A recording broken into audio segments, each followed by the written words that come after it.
Amém. Na parte de segunda-feira, o servo anônimo. Este servo anônimo, mencionado aqui em Isaías capítulo 42, claramente é Jesus Cristo. Claramente é o Messias.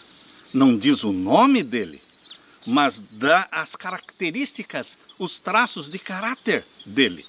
E então nós entendemos que é Jesus. Ele é o nosso modelo que se posta na sua frente. Abra sua Bíblia.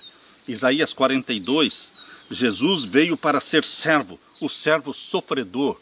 Por isso ele disse em Mateus capítulo 20, verso 28. Abra sua Bíblia. Mateus capítulo 20 e o verso 28. Palavras de Jesus. Bem como o Filho do Homem, não veio para ser servido, mas para servir e para dar a sua vida em resgate de muitos. Jesus veio para servir, dar a vida em resgate de muitos. Esta é a missão da igreja serva. Esta é a missão sua e minha. Vamos ler um pouquinho e conhecer mais deste servo sofredor que é Jesus? Vamos conhecer um pouco mais dele ao ler Isaías capítulo 42. Isaías capítulo 42 descreve o servo do Senhor. Aqui nós lemos Isaías 42, vamos ler até o verso 7. Eis aqui o meu servo, a quem sustenho, o meu eleito, em quem se compraz a minha alma. O Pai se compraz no Filho. Quando Jesus saiu do Rio Jordão, do batismo, os céus se abriram. O Espírito Santo desceu sobre ele em forma corpórea de uma pomba. Ali estava o Filho, ali estava o Espírito Santo visível. Visível. E ali foi também audivelmente ouvida a voz do Pai, dizendo: este é o meu Filho amado em quem me comprazo. O Pai se compraz no Filho. Eis aqui o meu servo a quem sustento, o meu eleito em quem se compraz a minha alma. Isto se cumpriu lá junto ao Rio Jordão. Pus o meu Espírito sobre ele. Isto se cumpriu lá junto ao Rio Jordão, quando o Espírito Santo desceu em forma corpórea de uma pomba sobre Jesus. Ali ele foi batizado pelo Espírito Santo. Não foi ali que ele nasceu do Espírito Santo. Ele nasceu do Espírito Santo do ventre da Virgem Maria, gerado pelo Espírito Santo, nasceu santo, Lucas 1:35. Mas ele foi batizado pelo Espírito Santo depois do batismo, depois que saiu das águas. Por isso diz aqui: pus o meu Espírito sobre ele. O Espírito Santo repousou sobre Jesus. Juízo produzirá entre os gentios, entre as nações. Ele é justiça nossa. Ele produz juízo. E agora o verso 2. Não clamará, não se exaltará, nem fará ouvir a sua voz na praça. Jesus não fazia estardalhaços. Jesus não vivia gritando pelas ruas. Ele, quando curava as pessoas, dizia: não conte para ninguém. Jesus cumpria com a sua missão de uma forma silenciosa. Não se ouvia a sua voz gritando pelas ruas.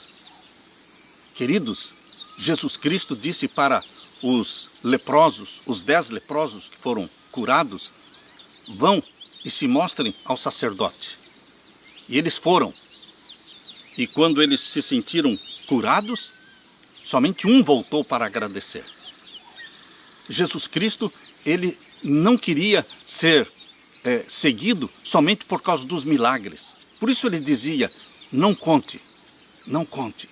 Queridos, Jesus Cristo diz aqui: não clamará, não se exaltará, nem fará ouvir a sua voz na praça, ouvir a sua voz nas ruas. E o verso 3. O verso 3 me conforta, porque diz: a cana trilhada não quebrará. O que quer dizer isso?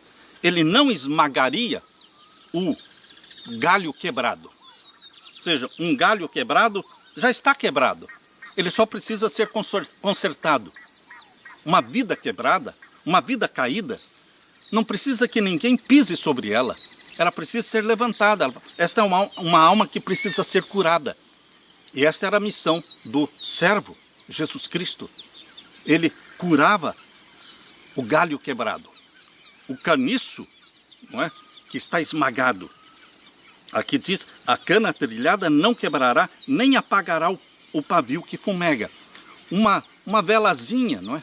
Uma luz bem pequenininha, bruxuleante, quase se apagando, ele não acabava de apagar, ele reacendia. Quando você se encontra com pessoas carentes, com pessoas necessitadas, com pessoas que estão ansiosas, com pessoas que estão deprimidas, com pessoas que são desprezadas por todos, com pessoas pobres ou ricas, mas pessoas necessitadas, carentes, o que você faz? Você estende a mão, você as levanta, você as revigora, você coloca a mão no ombro e ora com elas. Se elas estão precisando de dinheiro, você dá um dinheiro para elas. Se elas precisam de comida, você dá comida para elas. Se elas precisam de esperança, você dá esperança para elas. Era isso que Jesus fazia. Eu vim para servir. Este é o servo sofredor, Jesus Cristo. Jesus não veio passear pela terra. Lá em Jó capítulo 1 diz que o único que está passeando pela terra é Satanás. Quando Deus perguntou, de onde vens? Ele disse, eu venho de passear pela terra, de andar por ela.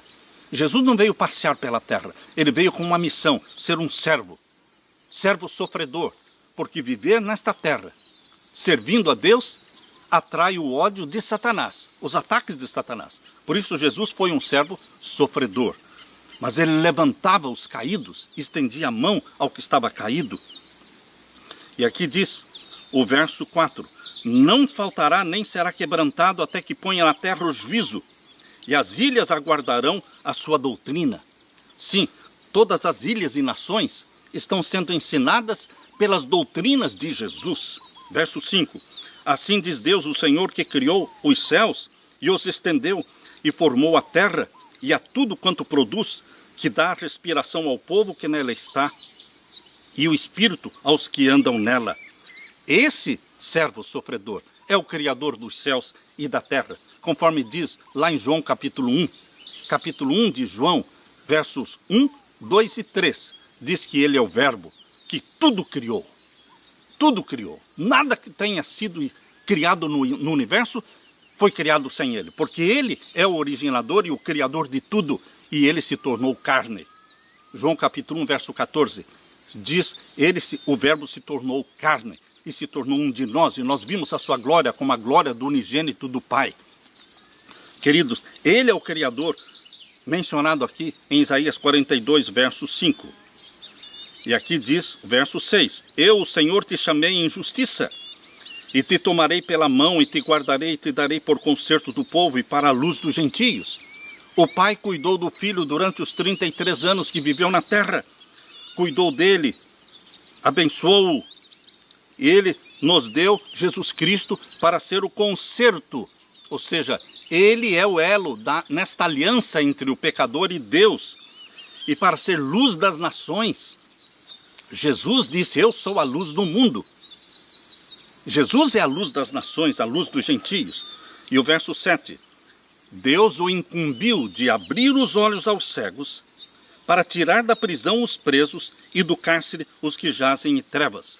Que missão linda deste servo sofredor, e você precisa se espelhar nele. E aqui o verso 8 diz, eu sou o Senhor, este é o meu nome. A palavra usada aqui para Senhor é o tetragrama, YHWH. Esse tetragrama não tem pronúncia, ninguém sabe a pronúncia do tetragrama. Pode ser Jeová, pode ser Javé, pode ser Iavé, Iauim, ninguém sabe, mas é o YHWH. E aqui diz, eu sou o YHWH, este é o meu nome. O significado desse tetragrama nós conhecemos, porque Deus falou para Moisés, lá em Êxodo capítulo 2, Deus falou para Moisés, diga o meu nome. Moisés pediu pelo nome de Deus. E Deus disse, diga ao povo que o eu sou te enviou a eles. Esse é o meu nome, o eu sou. Por isso Jesus disse para os judeus em João capítulo 8, verso 58, antes que Abraão existisse, eu sou. E entenderam que Jesus estava se proclamando Deus e tentaram matá-lo ali. Ele não estava tentando se proclamar Deus, ele é Deus, Deus em carne, Deus eterno. Por isso, queridos, Aqui está falando, eu sou o Senhor, o tetragrama. Esse tetragrama é usado para o Pai, é usado para o Filho e é usado para o Espírito Santo também. Este é o meu nome, a minha glória, pois a outrem não darei. Não seja louco de tomar a glória de Deus para si. Lembram-se vocês de Herodes? Quando o povo dizia voz de Deus, e ele aceitou a adoração como sendo um Deus. No mesmo momento, na mesma hora, ele foi comido de bichos. Ele morreu sendo comido de bichos na frente de toda a multidão. Ele tomou para si a glória de Deus. E aqui Deus diz, a minha glória, pois a outrem não darei, nem o meu louvor às imagens de escultura. E agora o verso 21 do capítulo 42 diz, esse povo que formei para mim, para que me desse louvor.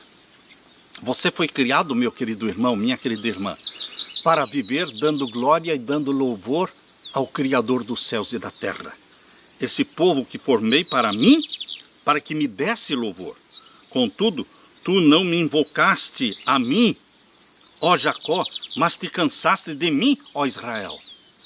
O Israel antigo se cansou de Deus, se afastou de Deus, mas você, o Israel do Novo Testamento, você, a igreja serva, você que foi comprado pelo sangue de Jesus, não se canse de Deus, não despreze a Deus.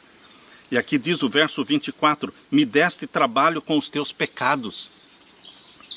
Deus está dizendo, você me deu trabalho com os teus pecados.